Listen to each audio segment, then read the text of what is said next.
Happy Mushoku Mondays, everybody. Welcome back to yet another Trek the Mushoku Tensei Jobless Reincarnation novel series. We are on Volume 16, Chapter 5.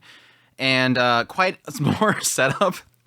I feel like this entire first half of this entire volume is just setup, which, yes, with Chapter 7, it seems like it's finally getting into something, which I'm not sure that I'll get into Chapter 7. If I get that far and it's not that long a recording, either I'll cut it short or do something, because it seems like Chapter 7 is extremely long. So it might be its own Mushoku Monday altogether, depending on what's actually in there. But yes, like I said, just more setup in these following chapters. And the nugget in here, I think, is really the perspective of Ariel.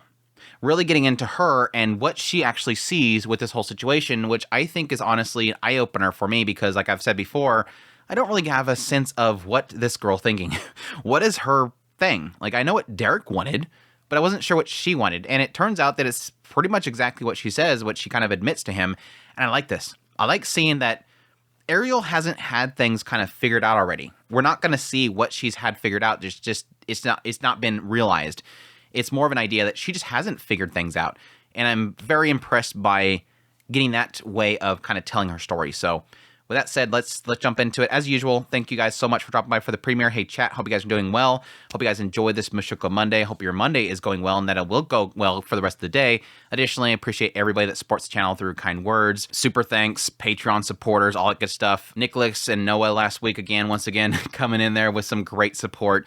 You guys mean so much to me. So yeah, with that said, Chapter 5, working together. Arriving at the floating fortress, Ariel was at the garden having tea with Nanahoshi. Survival was serving them, and Petagus was nowhere in sight. As Rudius thought how Ariel may not be too worried about her situation, having a tea party right now, he suddenly realized that she wore an exhausted face as an overworked salaryman. It matched that of Luke's face before.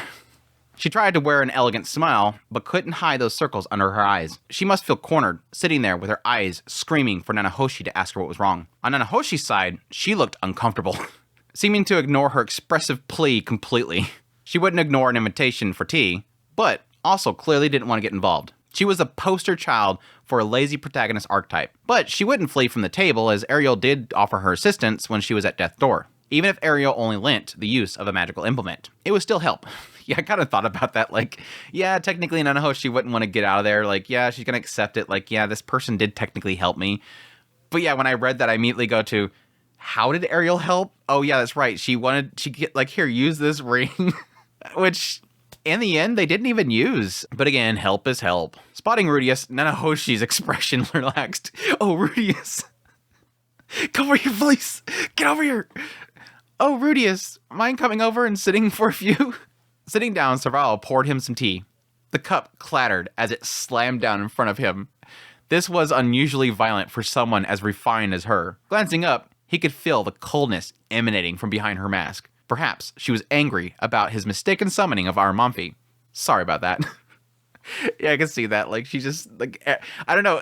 Maybe we'll see, like, in the future, every time he runs into one of these spirits, they just look at him like he's just trash. How dare you takes, which, yes, technically I can see from our Serval's perspective. These people adore and trust Petagus.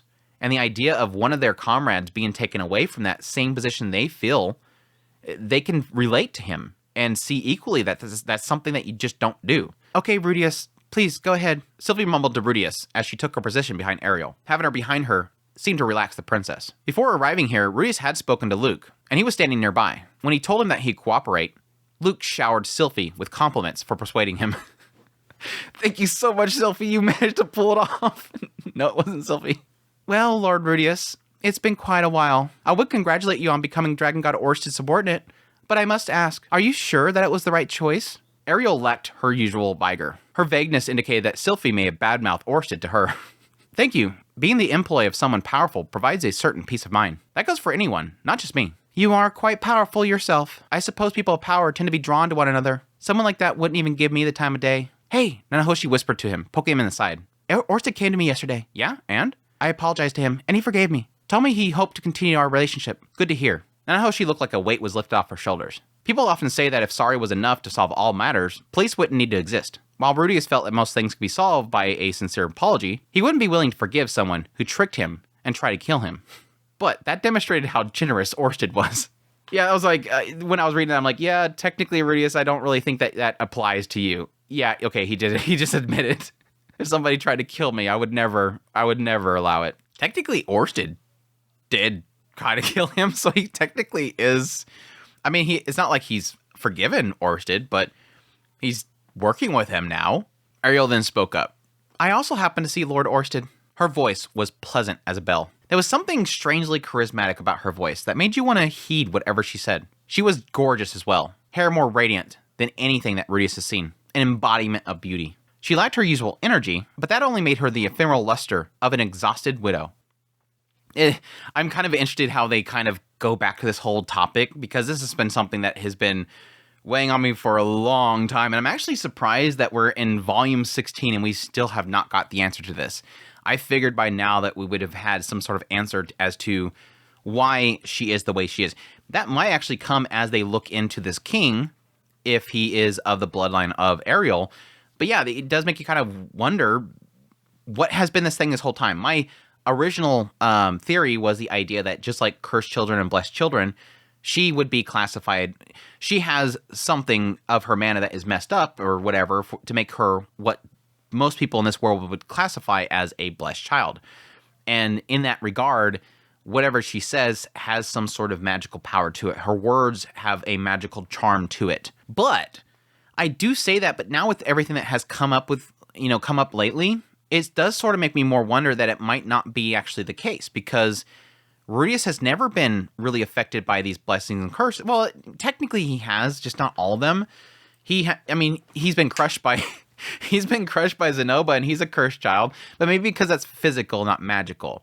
But yes, if it does play into the things of like what they're kind of assuming right now with the man god, the idea of being able to manipulate people with his words, just like with Orsted, it's the ability, the opposite, where everything he does, people don't trust and they're afraid of him. Maybe that's the same case with Ariel. She has something about her that's like a charm in what she says. But this was interesting. This little part right here was very interesting.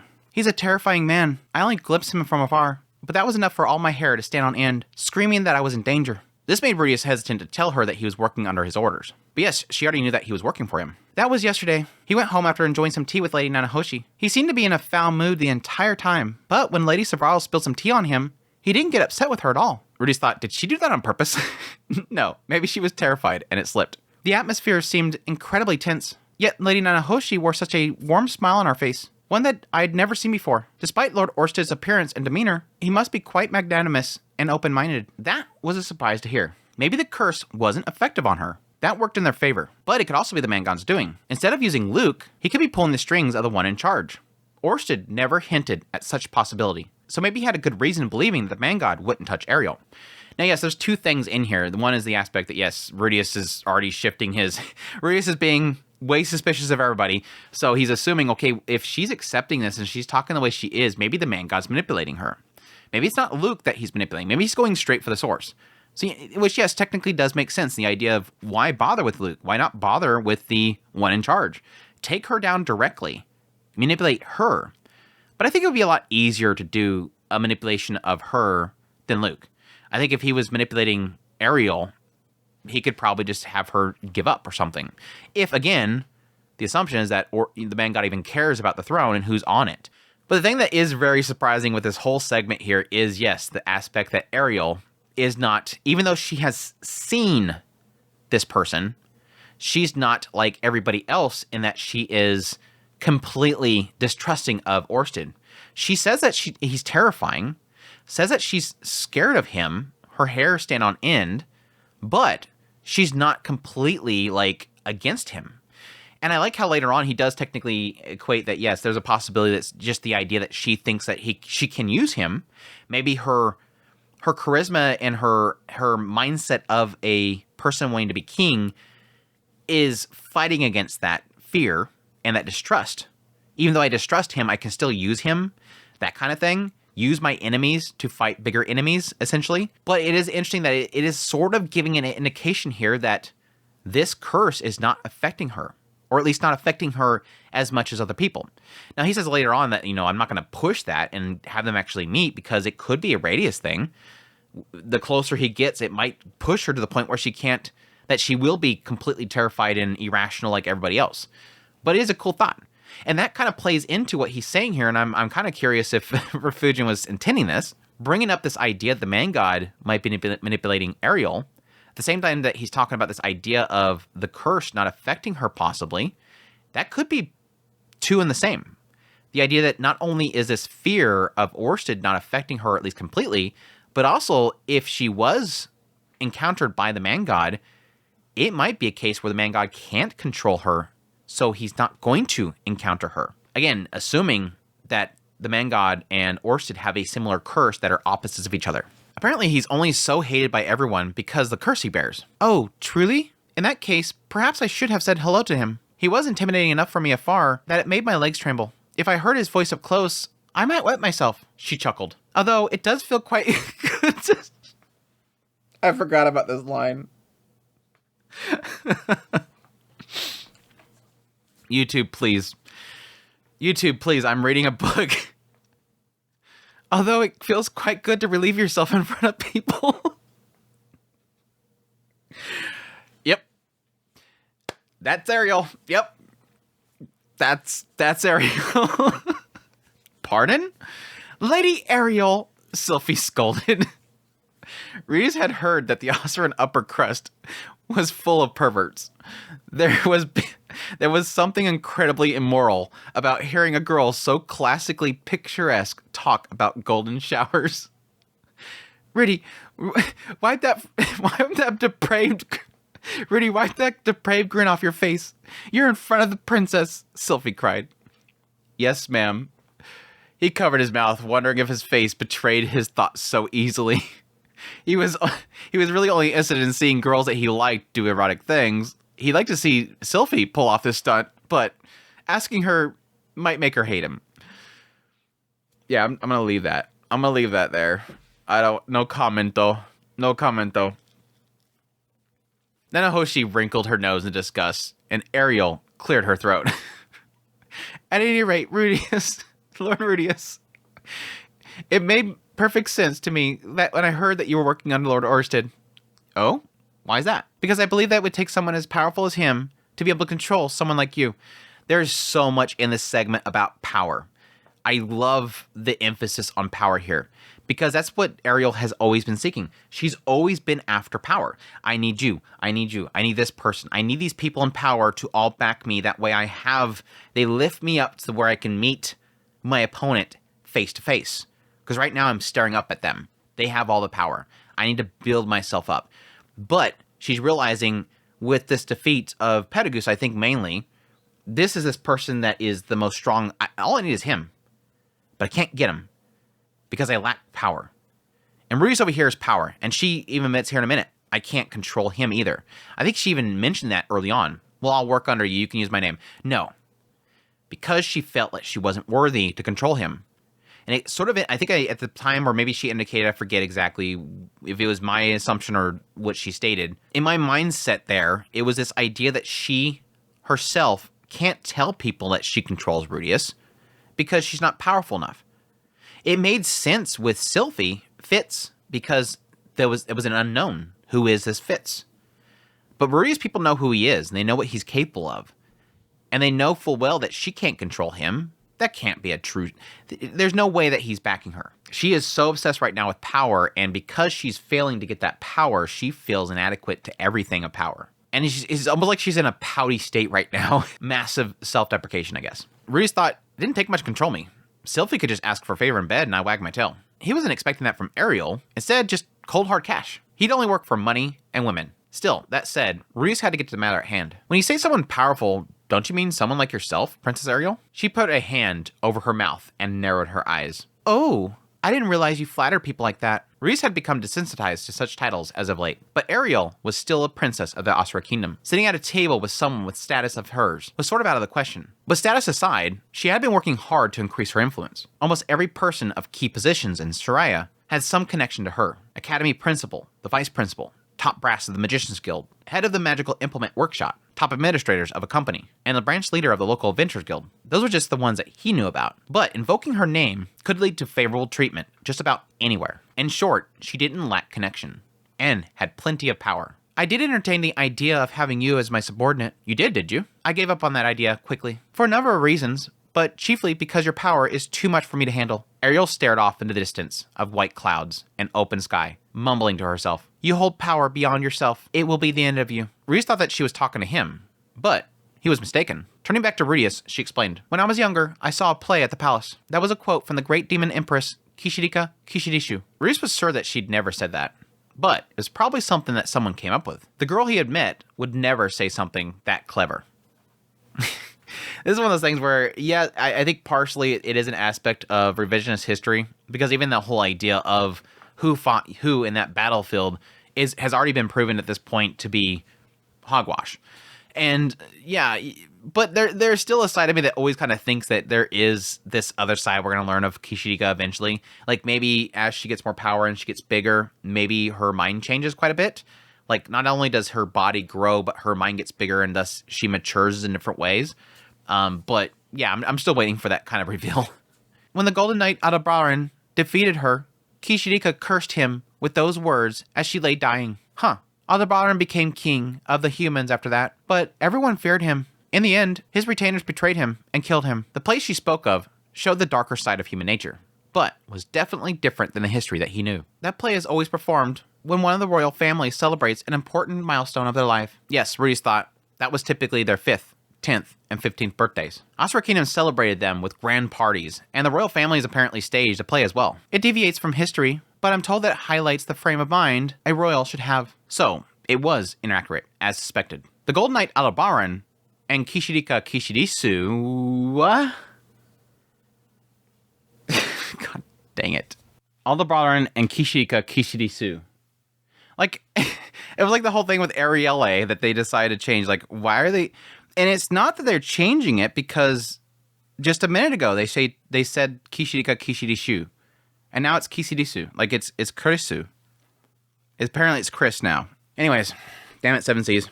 The Golden Knight Aldebaran and Kishirika Kishidisu have struck each other down in battle. But wait, no. Perhaps he was thinking about the showdown between the demonic dragon king Ilpas and the fighting god. What frame of mind is that? The key tenets of what makes a king, fighting, winning, and ruling over one's subjects. However, if it's truly all there was, why did Aldebaran's people betray and kill him? Was the king who had this play written trying to curse the generation that came after him? When I was young, I couldn't help but have those doubts. It was only when I turned 15 that I suddenly realized, you hold power beyond yourself. It will be the end of you. These words perfectly summed up the core message. I kind of questioned at this point what she's kind of talking about here, and it really does kind of play into, I think, almost that fear of what she's going after. I'm seeking power, and it obviously is answering the question that Rudius had earlier, is the idea of, I don't want to use you because you're too powerful for me. I can't control you. And if I were to get on the throne, you could destroy me. It's almost implying this idea that Ariel thinks that Rudius would destroy her. But I think it does kind of play in the idea of not wanting to go around and get as much power as possible that she can't control herself. That, yeah, she used people like Luke, and Sylphie, I guess, is more adapt to this idea because Sylphie's got power. This idea that she has used people that do have power, but I think she's always trying to use people that she can somewhat control. Like, she feels comfortable and can trust them. And Rudius is like an anomaly. Something that knows too many people is way too powerful for her own hands. And she gave up on it. It does beg the question of why she's going after Pedagoose, but I think she's kind of given up on that. But it might be more in the idea that she knows that he doesn't mess with things. He's just separate. And so maybe she's okay with having his power. But in actuality, yes, it also is the idea that she's using his influence, not necessarily his power. But it's interesting to kind of see that she's afraid of that power. She doesn't want to get allies that's going to destroy her in the end. Pausing and glancing off of the distance again, she continued, too much power will lead one down the path of destruction. Thus, one should only wield as much power as they can control. If one wants to become king, they must be able to master everything they have at their disposal. Even now, I still believe that's true. She hung her head and continued, I'm perfectly aware that you and Lord Pedagoose are both more than I can handle. Wearing her usual soft smile, she looked on the verge of tears. I'm going to ask Lord Pedagoose to help me one more time, but if he refuses, I think I will give up on trying to convince him. You're going to give up? Yes, it goes without saying that I do not intend to give up on becoming king, but I will cease my effort to gain his support. While his power may be beyond me, the Asuran throne is not.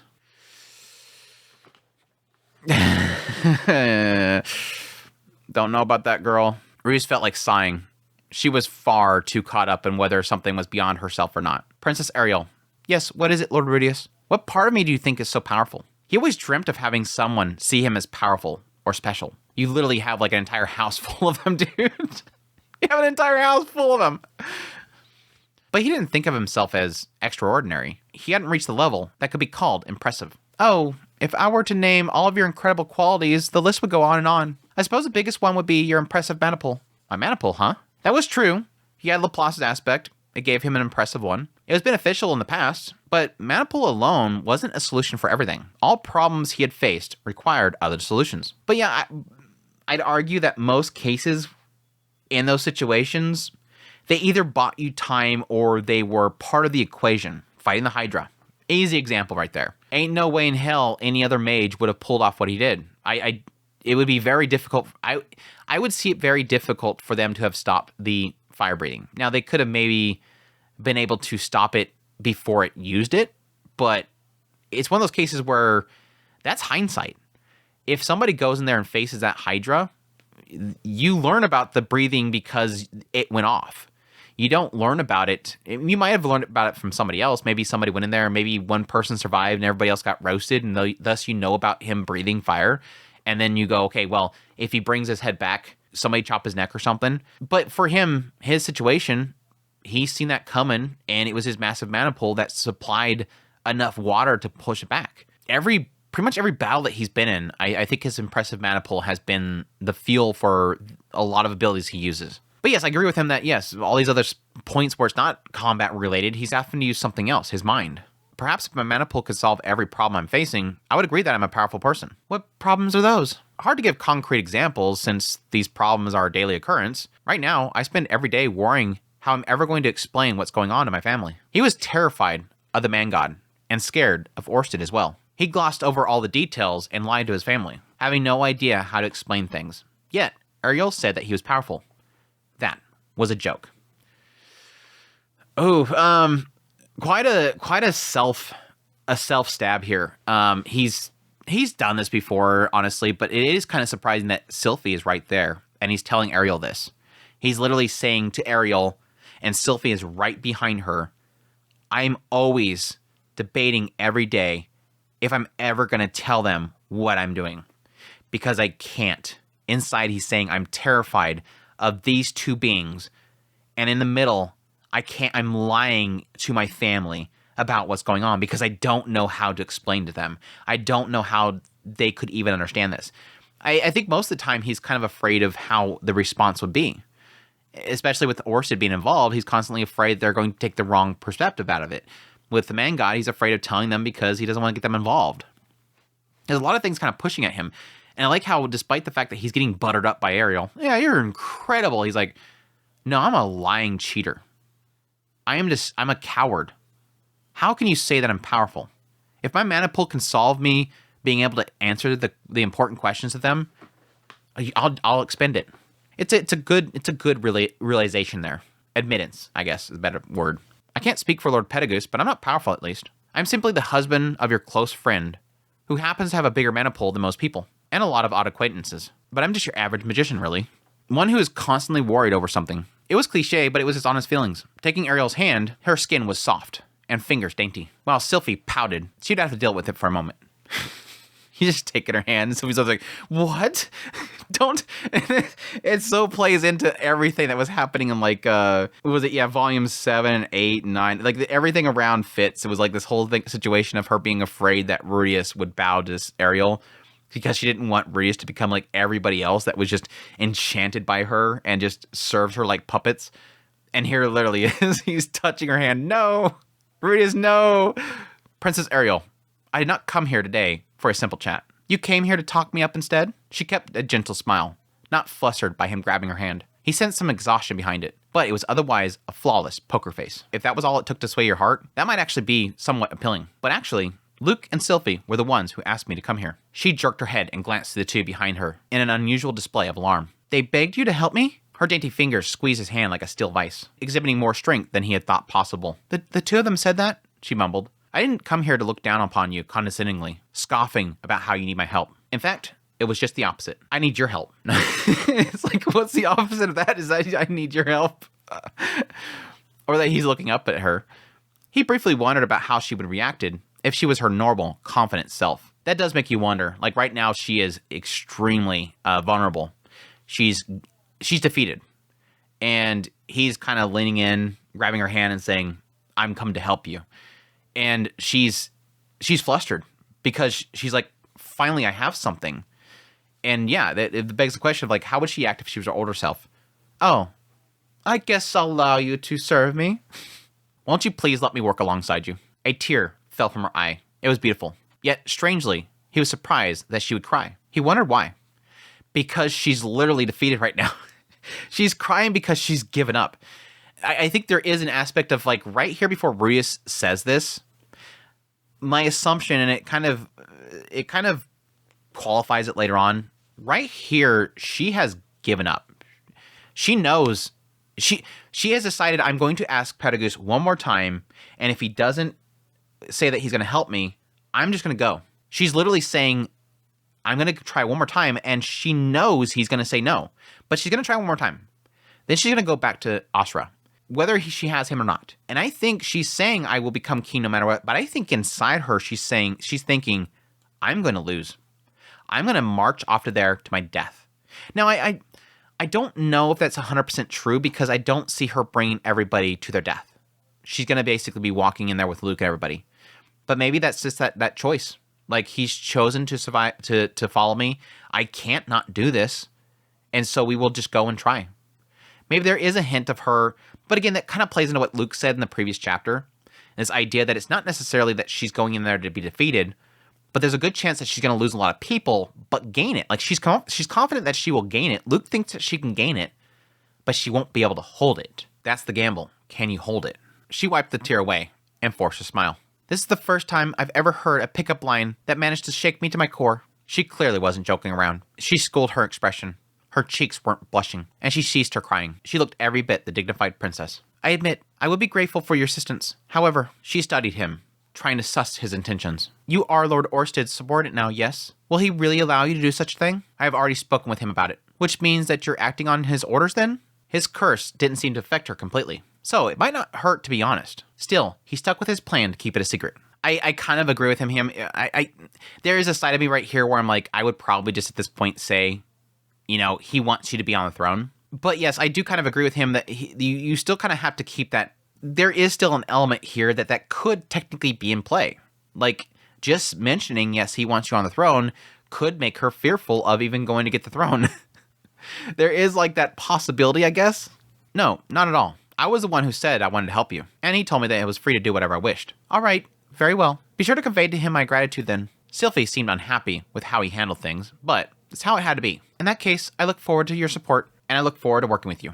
If we're going to make you king, we could enlist Lord Orsted's help in the matter, but frankly, he doesn't hold much sway in the Asura Kingdom. I don't think he'll be much help to you. As such, I think Lord Petagoos' help will be crucial. Agreed. Reese thought about what Petagoos said, and spoke out. What is the most important quality a king must have? If you bring me that answer yourself, then I will give you my support. Ariel's eyes twitched. She had racked her brain over this. I wonder what kind of response he really wants. Back then, Ariel had replied, they're wise and listen to their cabinet members and don't forget their position in society. But that was dismissed by Petagoos. Rudius had answered, I think I'd prefer a ruler who can put themselves in the shoes of the common folk, rather than one that relies on their own abilities. Petagoos called that preferable, but that suggests that it wasn't correct either. That is true. Derek Redbat must have found the answer, and Orsted believes that it's something to do with Ganis, Frian, Asura. Of course, with the change in history, there was no guarantee that Derek had answered the same question they faced now. Still, it was worth investigating.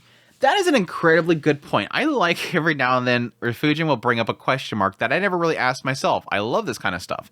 Yeah, that does technically make sense. What's to say that in the future that Orsted sees, when they got to this point and Derek had convinced Petagoos to join them, what if things were so different that that wasn't the question that was asked? Maybe it was something else. Or maybe that Petagoos wasn't so stuck on that maybe things played out differently and Petagoos was after something else. Maybe this is on a whim he's doing this. I don't think that's really the case though, but it's a good thing to technically ask because it makes basically seeking out Derek's answers kind of meaningless. Rudius spoke up. If memory serves me, King Gaunus was a close friend of Lord Pedagus's, right? Yes, the story of their friendship is famous. Lord Pedagus also seems to be very nostalgic whenever it comes up in the conversation. In that case, whatever this quality is, King Gaunus must have possessed it, correct? Perhaps. You can look into him, can't you? There should be some records about him. It felt foolproof, but Ariel and her guards look less enthused. I hate to break it to you. What? Did I say something weird? No, but we've already looked into King Gaunus. We found nothing of note in the archives of the Floating Fortress, nor in Renoa's library. That's surprising. She was allowed to look in the archives in the Floating Fortress? I mean, it could be possibly because it was a different subject there, but yes, back when they were trying to research how to help Nanahoshi, Pedagus said no, don't touch that crap. And it was kind of implying at the time that he just didn't want anybody in his records, like, stay away from my library. But maybe he was, maybe they allowed him to kind of, it could have been a case where she was allowed to ask, like, Armonfi and Silvara, whatever, to, if there's any archives in there, and they would bring it to her. But still, it's kind of a surprise. So they already took that route. That made sense. If we could check the National Library in Asura, there might be something that he published that might give us a better insight, but, well, that is troubling. In that case, Reese thought maybe it was better to ask about Derek Redbat instead, but they may find it strange that he knew about him in the first place. Before we discuss any further, are you sure this is all right? Lord Pedagus can hear everything we're saying. And? I suspect he finds the whole thing entertaining. Reese is just used... I think this is like the difference in, like, seeing the whole situation. Reese is just so used to people hearing him. Everybody's listening to me all the time. I don't care anymore. I'll bear it all. I worry that he may not permit us to discuss this matter as a group. She thought that Pedagus wanted her to come up with the answer alone, but Reese wasn't sure that was his aim. Glancing to Savaro, she fluttered her wings gently before speaking up. It matters not to Lord Pedagus how you arrived at your answer. If it is the correct one, he shall lend you his support. The words left unspoken were delivered in her tone. It should have been a given, since he's a very magnanimous man. He's a great man. You should know that. He would keep to his word. That technically makes sense. Do you mean to say that I should have consulted others from the very beginning? Serval nodded. In fact, Lord Pedagus is deeply puzzled as to why you were trying to solve it to begin with. Ariel smiled bitterly. I backed myself into a corner without even thinking, I see. Ariel stood up with renewed spirit, lifting her hands that brushed through her hair. She cracked her neck and clapped her cheeks. Which ones? I'm sorry, I had to ask this when I read this. I mean, this is Ariel we're talking about. Miss, it feels good to relieve yourself in front of others. She'd probably clap her butt cheeks. Anyways, this wasn't behavior you'd expect from a princess. Sometimes people could limit themselves by overthinking, often burden themselves with believing that things had to be a certain way. Those preconceptions and biases often led people away from the correct path. It was only when they realized they were mistaken that they would realize several ways of accomplishing something. Their field of view expanded, and they were freer. This was something Rudius experienced when Roxy dragged him outside for the first time. Kind of equating himself with the situation of being stuck inside his home and not wanting to go out, and she pulled him out of that being a shut-in. Which, yes, technically kind of leads into what her mindset is, that I believe this was how it's supposed to be. I perceived it wrong, and it got me stuck, and now I'm free to do whatever I want. Options are suddenly pouring in front of her. All right, she declared. Sylphie, Luke, take your seats. As you command. All right. As they happily settled down, Nanahoshi seemed to feel more awkward. I totally forgot that Nanahoshi was here until right here. Like, the last time we've seen anything Nanahoshi, she's mentioned the fact that she apologized to Orsted and everything's all good. And she's been sitting there the whole time just awkwardly going, I want to go. I want to go. Let me leave. Poor Nanahoshi. Now then, let's begin our meeting. Ariel was exuding the same confidence that Rudius had seen when he first met her. Before we begin, I would like to make sure that we're on the same page. Do you mind? Same page? What I mean to say is, I don't really know much about you, Your Highness. I suppose not. Well, what is it that you wish to know? Her cheeks were flushed, and Sylphie stared at Rudius meaningfully. He was trying to be serious here. He wasn't asking for her vital stats. First, if you wouldn't mind sharing, I would like to hear why you want to become king. Good question. Finally, we could finally get into this stuff. He knew that she wanted to become king, but only picked up bits and pieces about her motivations. She mentioned how people died for her. Derek was probably one. I'm fairly certain that I already told you my motivations. What? You did? Yes, when you and Sylphie got married. Is that right? Well, I would like you to remind me regardless. I told you that I wouldn't be able to face the people that believed in me and died for me if I didn't become king. I see.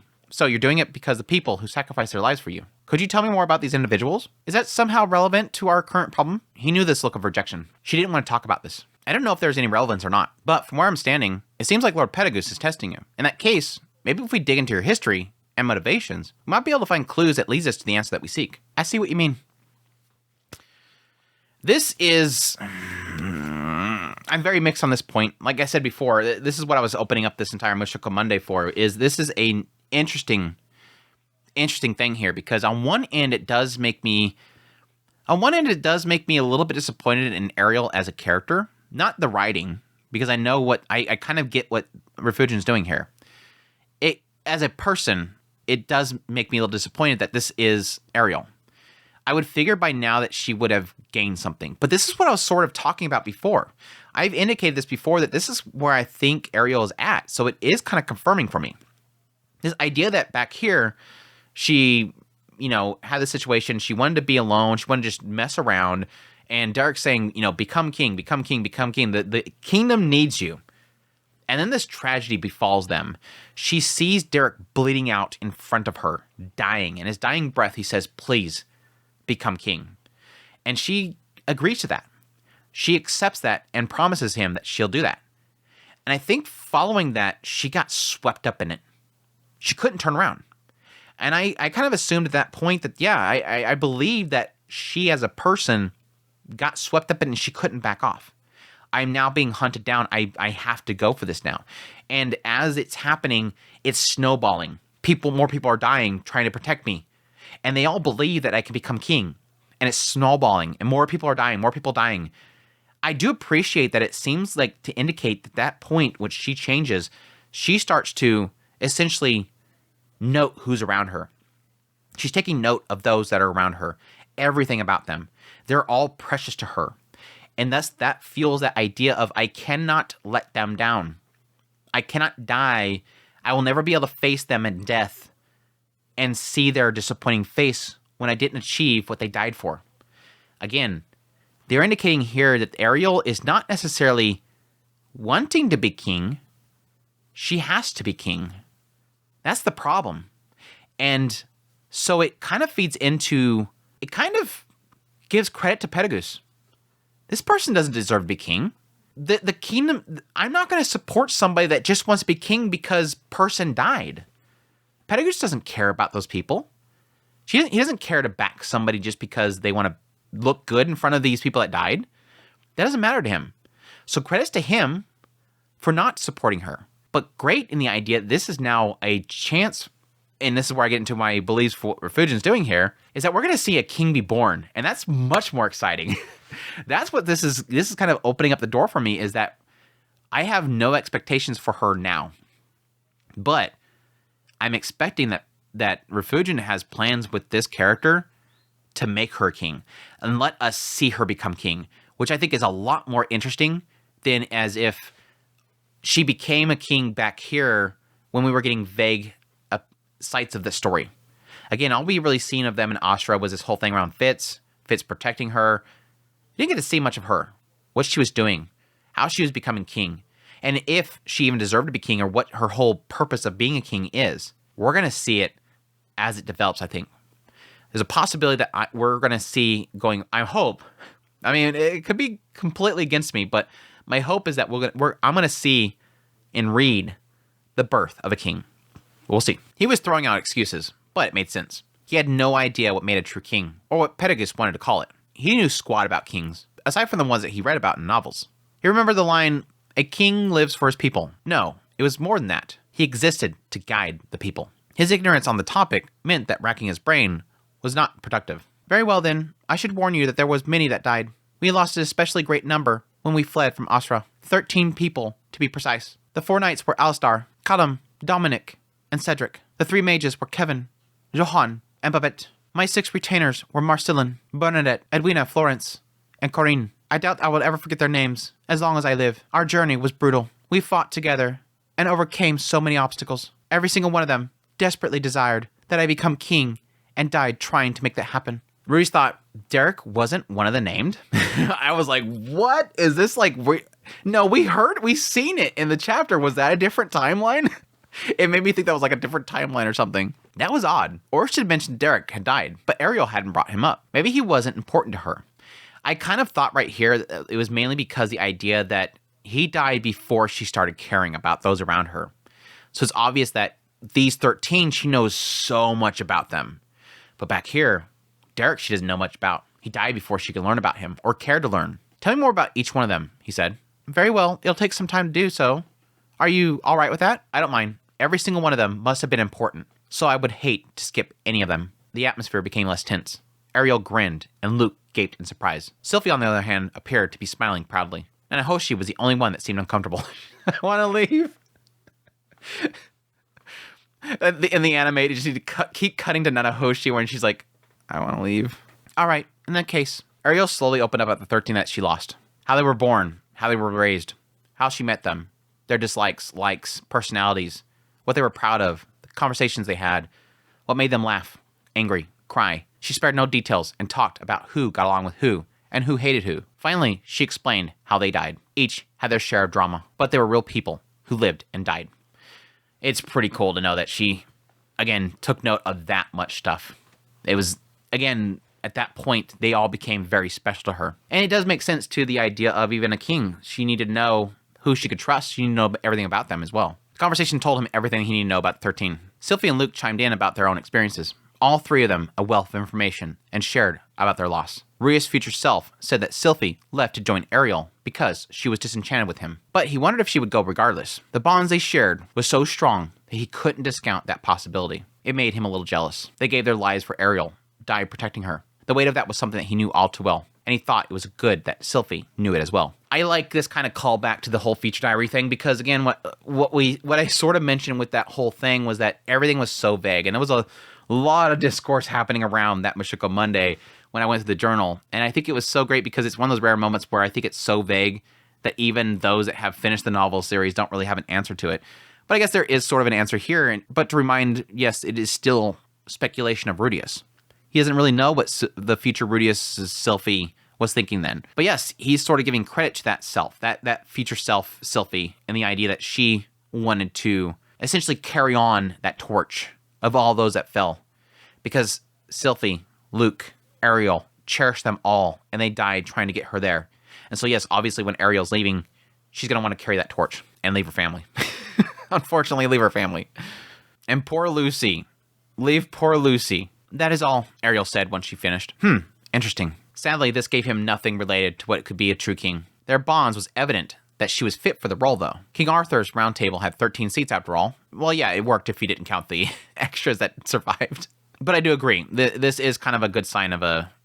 No, I wouldn't say necessarily it's a sign of a true king. I mean, it is if she kept true to that in everybody.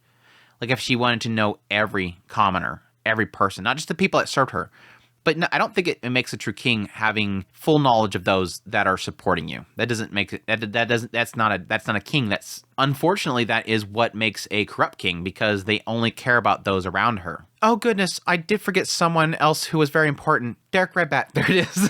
Finally, Reyes thinks to himself, yes, finally, that's what I've been looking for. He kept quiet and waited for her to continue. But Ariel merely drew her brows together and her face scrunched. What's the matter? Oh, it's just. To tell you the truth, I suddenly realized that I didn't really know him very well. So he died before she could get to know him. That was a problem. In the other timeline, she would have built trust with him over time as they protected each other's lives. But alas, that never happened. So they wouldn't be able to get any information that would sway Pedagoose. Do you remember anything about him? It doesn't matter how insignificant. You said that he was someone important, so it had to be something, right? Let's see. He was a very serious and professional person. Details made him sound normal, just an average smarty-pants magician. He was a nitpicking busybody that sighed in exasperation at his friend's antics. When she went off on her own to do things, he'd look at her with judgmental eyes and called her out. It reminded Rudius of Cliff, or perhaps someone like Vice Principal Genius. At the time, my behavior was not befitting one worthy of sitting on the throne. I lived an indolent lifestyle. I didn't even dream of becoming king. That was when the displacement incident happened. A beast suddenly appeared, and Derek died protecting me. His last wish was that I became king. That was why I started down this path. I see. Again, that was the kicking off point, but that was literally it. That was her driving force, and it's always been her driving force. That's the snowball effect. That didn't say anything about his state of mind or what he was striving for. And that's the sad thing, is that I don't think she acknowledged anything he said. Like we've seen in that chapter, he was mentioning the fact that this kingdom was going to die and that she needed to protect it. They were self-indulging, and she needed to, and people would follow her. Maybe she does get that. Maybe she does remember that, but it's not enough. I don't even think that answer would be it. Other than the fact that a lot of that emphasis was the idea of the survival of the kingdom itself. As Ruiz thought about some way to draw more information out, Luke spoke up. Come to think of it, he never doubted that Princess Ariel would become the next king. He took every opportunity that he could to suggest that she should take the throne. Perhaps he knew the answer, knew what makes one a true king. That would explain why he was so confident that she would become the king, because he knew she possessed that quality. That was great, and it made sense that Luke knew about Derek. However, Ruiz had to be careful about what Luke said. He's still sus. He's still suspicious of that guy. It was possible that he was only sharing information that he got from the man god. It was best to assume that anything that Luke suggested might be dangerous, even if the man himself meant no harm. Interesting. That is certainly possible. She nodded as if the words Derek said to her finally made sense. That's kind of a sad kind of realization point right there. Like, yeah, that technically fits. Unfortunately, he's no longer with us. Everyone went quiet, and the atmosphere grew heavier. They had no way of knowing what Derek Redbat was thinking. Well, at any rate, let's keep thinking about ways that we can come up with to find other clues. His words did nothing to alleviate the gloomy air settling over the table. In the end, they came up with no constructive options that day. And that is chapter 5. Chapter 6, let's jump right into it, because this is where all the juicy, this is more juicy stuff in chapter 6. Chapter 6, Orsted's suggestion. Ruiz explained the happenings to Orsted immediately after his meeting with Ariel. If Luke was the man god's messenger, Rudius was Orsted's. In essence, he was Orsted's informant. Rudius was a tattletale, you might say. So, they already looked into the information on Gaunus. What should we do next? Rudius asked Orsted this, half expecting him to think for himself. Just to be clear, Rudius wasn't the type to seek approval for every little thing. He intended to be as independent as he could, but only recently became the subordinate of Orsted. He wasn't sure yet what he needed to report and what to handle on his own. Until he figured it out, he was largely deferring to him for most matters of this mission. Plus, he was asking for an opinion, not seeking a concrete answer. This allowed Rudius to figure out how Orsted wanted to handle all matters. It makes sense. It makes sense. I'm overly thinking it, but it makes sense. If Orsted did say to handle things for himself, he had an option on hand to prove that he could think for himself. He and Orsted would use teleportation circles to infiltrate the Osseran. It was such a facepalm moment when I read this. He and Orsted would use teleportation circles to infiltrate the Osseran library and swipe what they needed. Hey, Rudius, does that sound familiar? Let's take a moment, stop, and think. Does this sound familiar? This hasn't been very long. I mean, it feels like it's been a long time because everybody watching Mushoku Monday is going slowly through these novels, but this is literally like a volume ago. Too soon, Rudius. Too soon. Poor Cliff. Yes, for those that don't remember, he did that when he went to go get the cure for Roxy. The future Rudius teleported to Millis to sneak in there and take it. Now, granted, there he teleported to Millis, they asked about it, and then they snuck in and then retreated back to the teleport rather than put the teleport directly in it. But we don't know if you can actually do that. I think there probably is a side of it that you kind of have to know the exact location that you're putting the other circle so that you can teleport to it. So, yeah. Orsted's answer caught him off guard. You should head to the library labyrinth in that case. Library labyrinth? A library where copies of books from all over the world are stored. Ruiz had no idea that existed. How are these books copied? A certain bookworm demon king uses power of the demon eye to copy them. It's mine. I'm sorry. Immediately came to my mind was mine. Mine from Ascendance of Bookworm. Is this like a cross universe thing? Are we going to come to find out that mine of Ascendance of Bookworm later on in that series becomes a demon king and just just copies all books with the demon eye? That's the end of Ascendance of Bookworm. If you know the ending of Ascendance of Bookworm, I don't want to know. But yeah, that's like the ending of it. She gets a demon eye and then she just lives in a labyrinth for the rest of her life copying books. Oh, that's great. Edtolf and Bodigadi came to mind. Rudius imagined an obnoxious, laughing, 8-armed demon holding a manga. While he wondered why anyone would want to do that with a library, being a demon king, it seemed to make sense. Because they're all weird. Well, it does sound like that must be pretty useful. If it had every book from around the world, that meant it contained a huge amount of intel. Not quite. The place isn't organized at all. Oh, okay. A wealth of knowledge meant little if you couldn't search for what you were looking for. Instead of being organized like a dictionary, being alphabetical, this place had things randomly scattered about. It could take hours, days, even weeks to locate a specific volume. In that case, wouldn't it be difficult to find the information that we seek? The vast majority of literature about Gaunus Free and Nosra is grouped together by publication date. It would be difficult to gather everything ever written about him, but you'd still be able to find more there than you would in the Austrian National Library. That made things simpler. It was ordered by day that it was written. There had to be many books about the great king and war hero. Okay, so where's this place? The Demon Continent, the Hyleth region, deep within the Wraith Forest. And I assume we're going to get there by... using teleportation circles. Travel became convenient lately, thanks to teleportation. It made Rudius nostalgic for the time spent with Bergerd and Edis traveling across the world. It's like things are so much easier now. Back in my day, we used to have to walk all the way back across the world.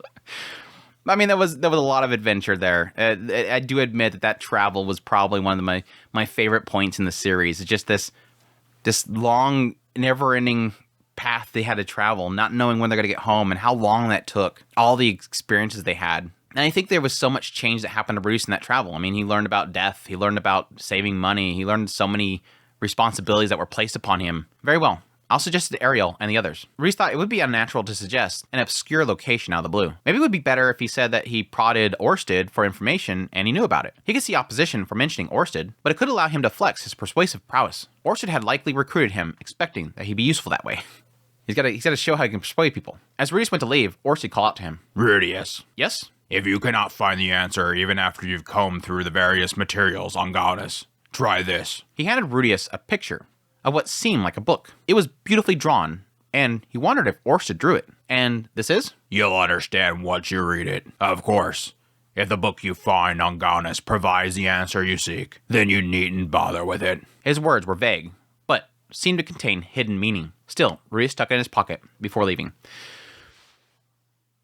This was like, what? Wait, go back. Go back. What it's basically implying is, if you can't find the answer you're looking at, you're going to go there and you're going to look at all of the Gaunus' books. All the books wrote about Gaunus, which I would assume you want to look for the area that is right when he becomes king, or right before it, and maybe a little bit after.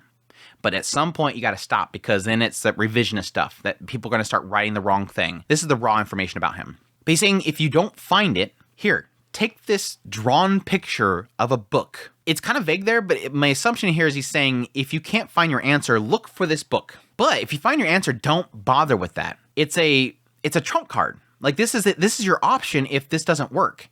And there's like, and it's sort of giving it like this idea of like a vagueness that this book might be, I wonder if this book is not going to have anything to do with Gaunus at all. Maybe this book has some additional information that she can use. Is it about a different king?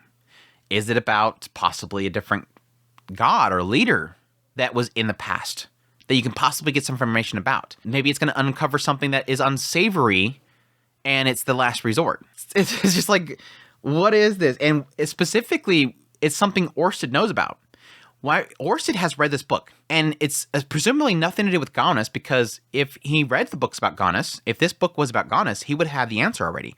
This has to be about something else, or it's going to be something magical that's going to benefit them in some way. It's going to give them some sort of knowledge, or maybe a spell or something like that he can use. But he's saying, if you don't need it, don't bother. That's the oddity. It's not like go look for your Gaunus thing, and also look into this. Oh yeah, if you find the Gaunus thing, also look into this. It's specifically saying, don't bother if you get your answer. So it has to be in addition to the situation that they're dealing with right now. It's got to get into it. Or it's going to be one of those things, kind of like the whole Teleportation Labyrinth book, where it's going to be like, he doesn't use it immediately, but later on, suddenly he's go, I wonder if that picture. Let me go back to the library real quick. Let me see if I can find this book again.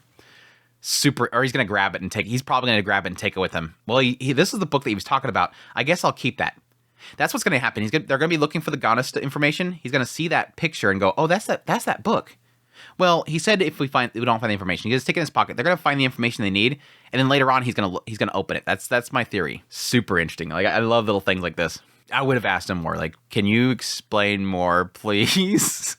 It was late at night, by the time that Rudius got back to the floating fortress. Armanfe warned him to be quiet as Pedagus was to retire for the evening.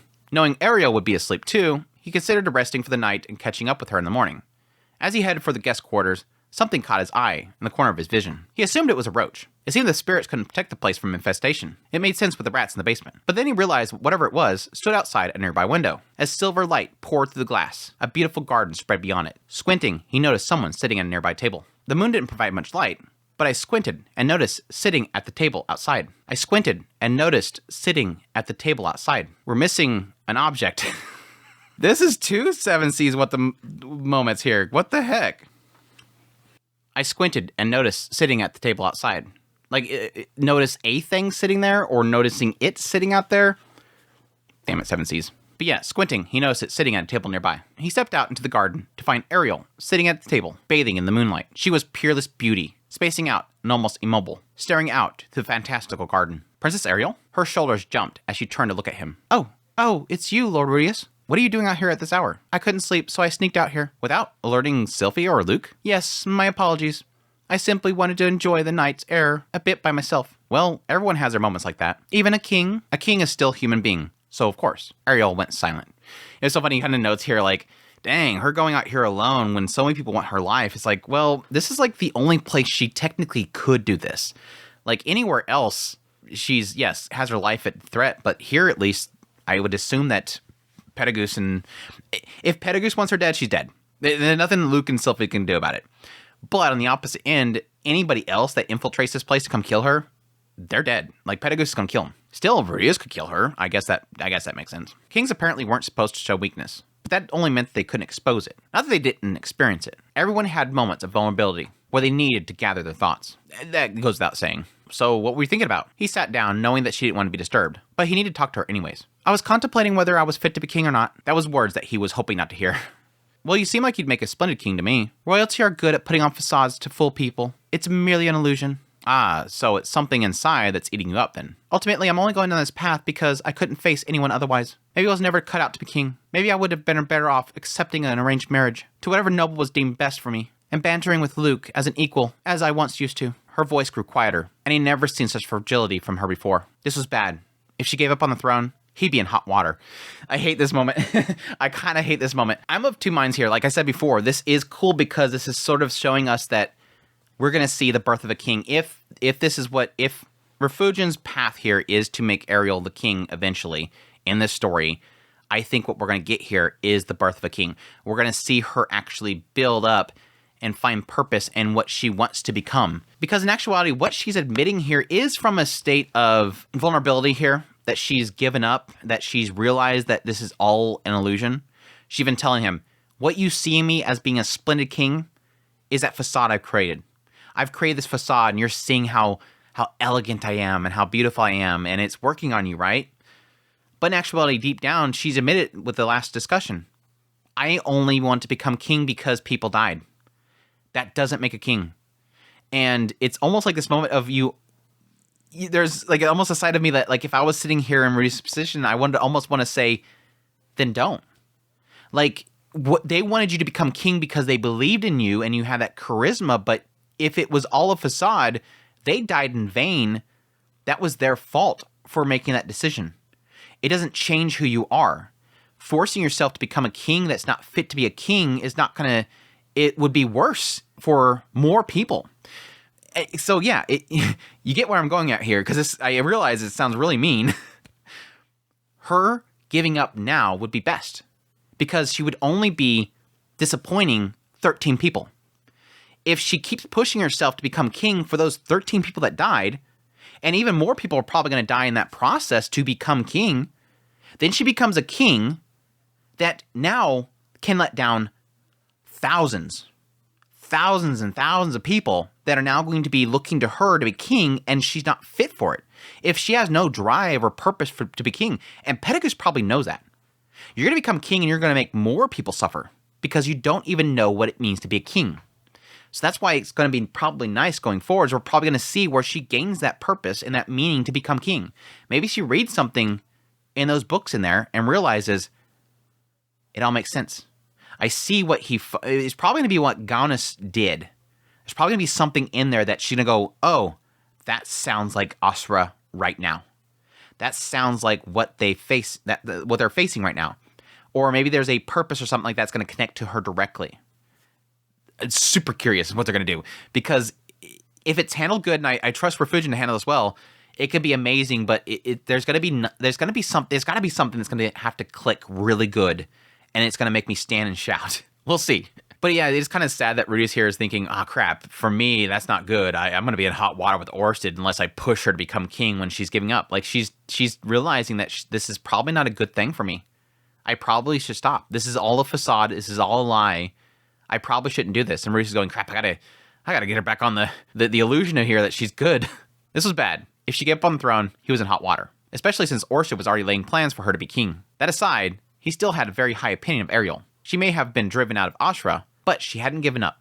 That's true. I like how he's kind of correcting it here. It had taken her 5 or 6 years to get this far, strengthening her position. Reese knew that he would have given up if he was thrown out of his country. He didn't want Ariel to give up now. He knew that even if she was broken inside, she would probably put on a brave face and head to Ashra anyways. Who would support a king with no life in their eyes? The future Rudius' Ariel must have been like that, left to Ashra to be betrayed and killed. He was speculating, of course, but her mental state might have been the deciding factor. Not that willpower was the end-all be-all, but when someone was pushed to their breaking point, their mentality could make the difference between victory and defeat. That's a good point. The future Rudius' Ariel probably just charged out there, probably had that same defeat in failing to get Pedigus, and just fell apart and died. And yeah, maybe possibly took the throne, but was immediately betrayed and killed because she just hadn't... It's like one of those things where I made it. She sits down on the throne and just sits there and goes, now what? I done it. What now? And then everybody's like, this is bad. This is not our king. This is not who we wanted. Princess Ariel. He spoke her name without words to offer. He wasn't planning to be king. Hadn't known many kings before either, nor would empathize with what she had gone through. All he'd seen was the mask that she had sewn to the outside world. Lord Orsted has an idea, or we might find a plethora of books on Ganas, Frian, Asra. Huh? Before you decide whether or not you're fit to be the throne or not, why don't you try looking through those materials and see what you find? Her eyes widened before she spoke. Lord Orsted? She gulped. And where will we find those books? In a place called Library Labyrinth. Let's go. You're sure wasting no time debating on whether we go or not. She started to turn away, but then snapped back to him with power and passion. I may be feeling weak right now, but I haven't given up yet. Good to know. It kind of, sort of indicates the idea that she's right there on the edge. Like, when he's showing up, she's right there on the edge. She's just deciding if she wants to cross it or not. She looked fragile as glass at that moment, but was still a woman with eyes on the crown. If she didn't have guts, she wouldn't have made it this far. That's one thing I will give her, despite the fact that they've kind of indicated right now that she has no real purpose in being king, which is, yes, kind of a bad thing. And yes, I'm hoping that she eventually builds that. I'm going to beat that dead horse. At least, yes, everything up until this point has proven that she has that willpower, that gut, and that charisma to keep pushing despite everything falling apart around her, which, yes, is part of that snowball effect. All right, then, let's head there. He returned her determination with a nod. 3 days later, Rudius arrived at a building at the outskirts of Shariah. Inside was a teleportation circle, emitting a dazzling pale light. So this is the teleportation circle we'll be taking? Ariel was at his side. She had quickly woke Sylphie and Luke after their conversation to prepare. Rudius hurried back to Orsted, who cleaned up the building and set a teleportation circle at it. It was an inert type that required mana to work, like the type that Pedigus often used. It's not the first time I'd seen one, but I admit, I'm a little nervous about the idea of stepping on it. By the way, I noticed Lord Orsted is absent. It's his way of showing consideration, since his curse would only be an unnecessary distraction. Oh, I see. I was hoping at least to introduce myself to him. What a pity. As she frowned, Rudius wondered if she was fearless, or enjoyed coming face to face with terrifying things. Yeah, maybe she's just a thrill seeker.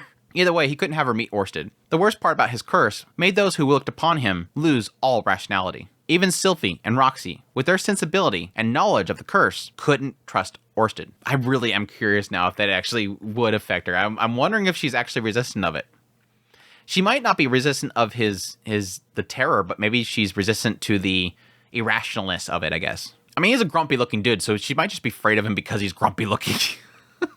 It was impossible to know how it would affect Ariel. She was fine now, but if she faced him in close quarters, she might end up keeping her distance from him and Rudius himself. She was intimidated by him, but she could also understand that she could make use of him. Here was the interesting part. She even jumped on board with the Library Labyrinth, even after saying it was suggested by Orsted. It could be that she was drowning, and she was grasping at straws, but Orsted's curse was so powerful that most wouldn't accept help, even if they were back in the corner. That idea of like this boar is coming after you, and you got your back to a wall, and you're like, oh gosh, I'm gonna die, and then Orsted's walking by, and you're like, I could ask that dude for help, but he's scary. And you're like, the monster's chewing at your stomach. You're like, No, that dude's scary.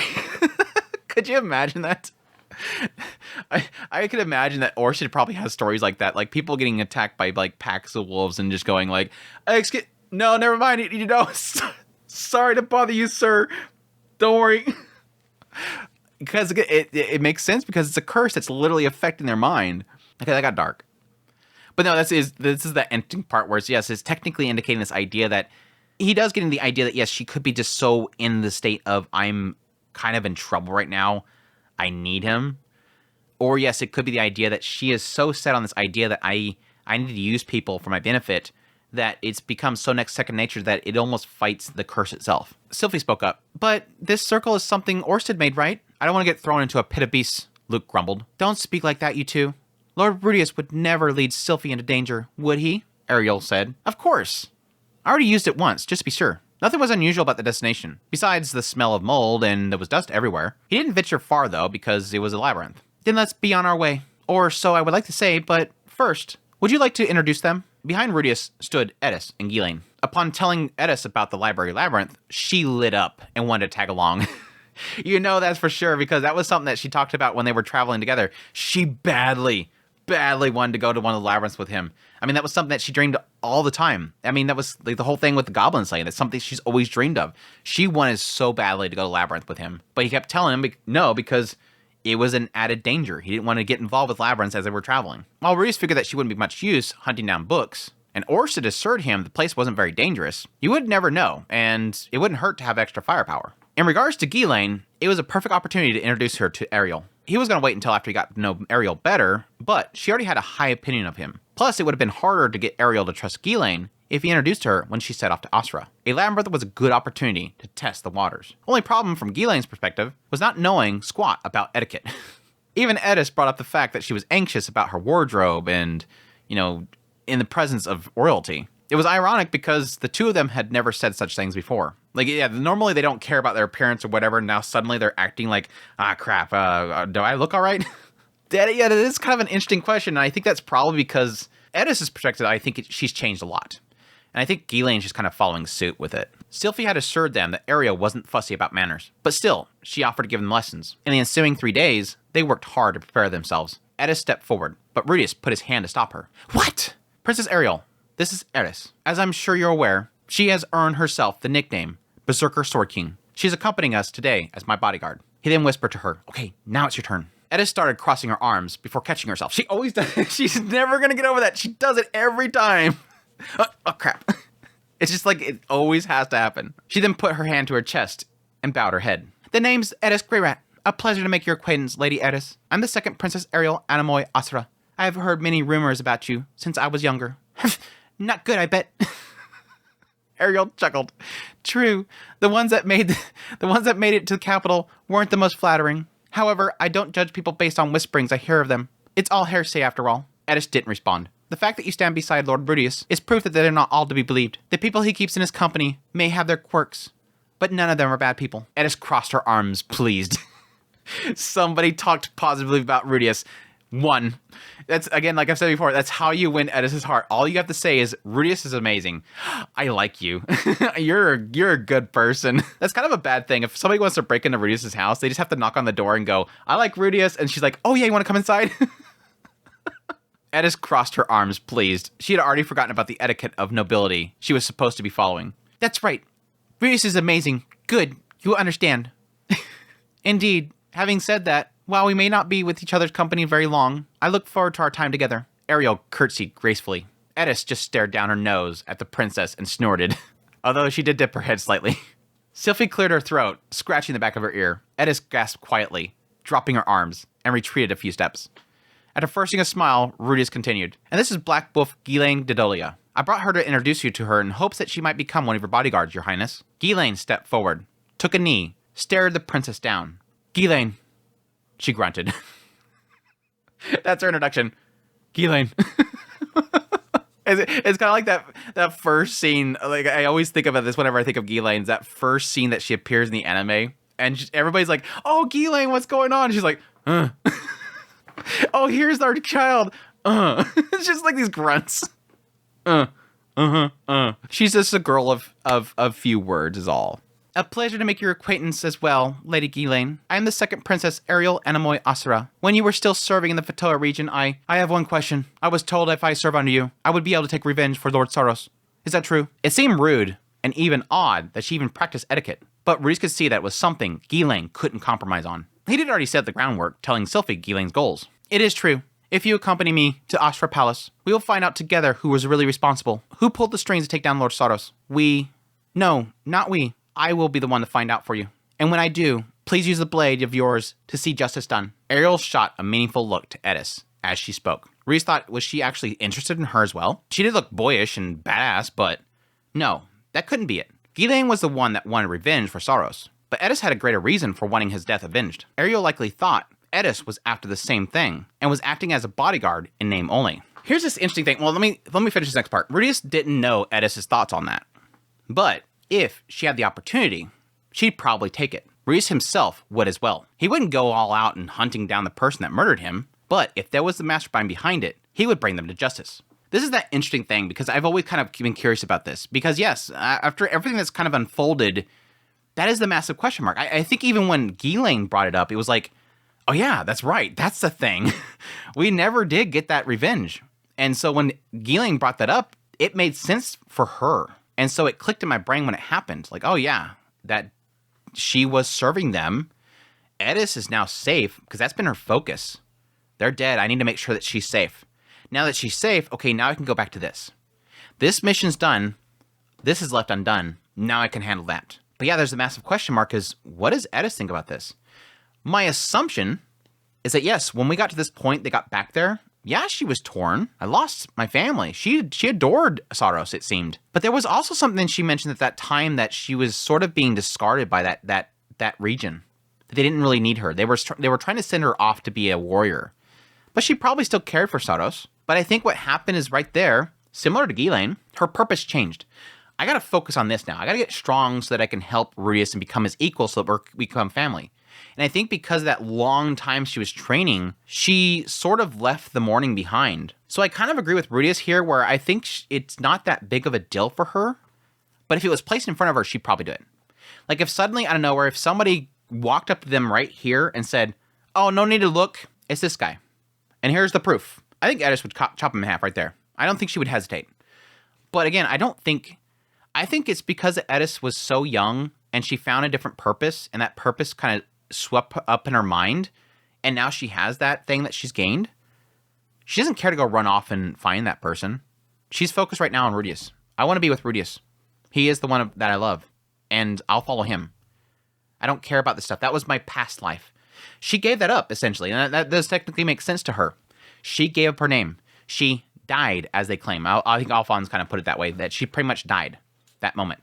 She gave up her name and became not even Edis Grey Rat anymore. So anyways, yeah. Saros' death was a result to scheming to reduce the Boreas family's power, since they were one of 4 families that oversaw a vast stretch of the kingdom's land, while also it was to weaken the first prince's influence.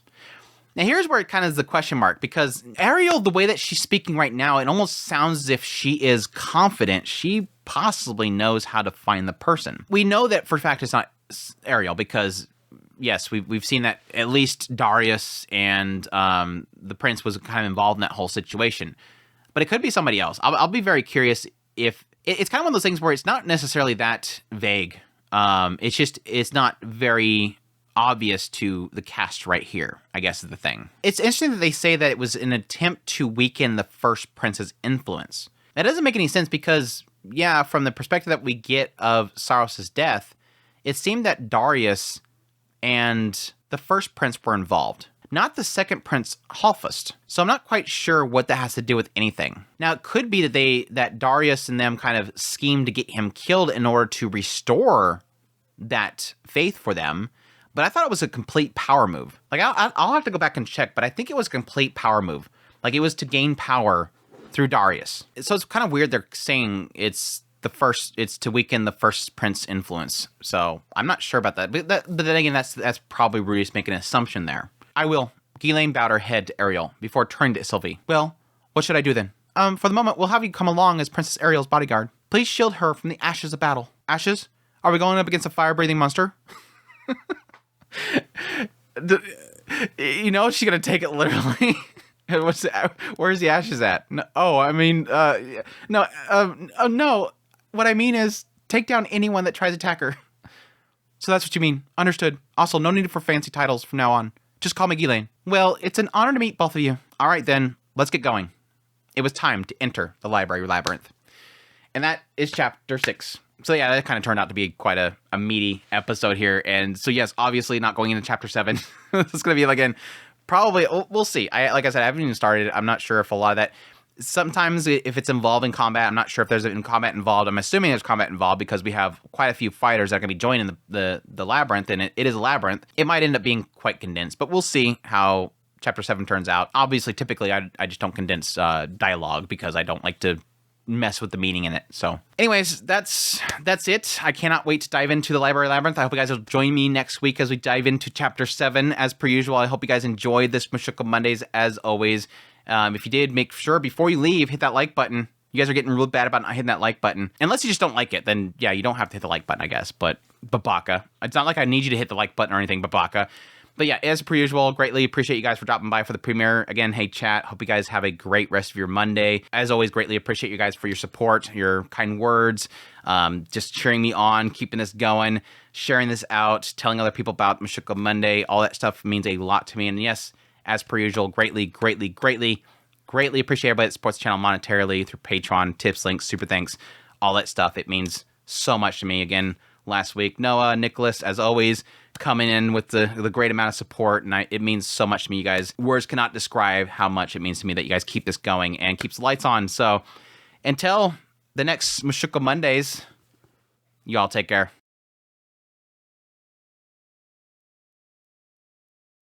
But Edis had even a greater sin. And this is Black Wolf Giddy's. So he kicked the button. So he kicked the bucket before she could. So he kicked the bucket. So he kicked the bucket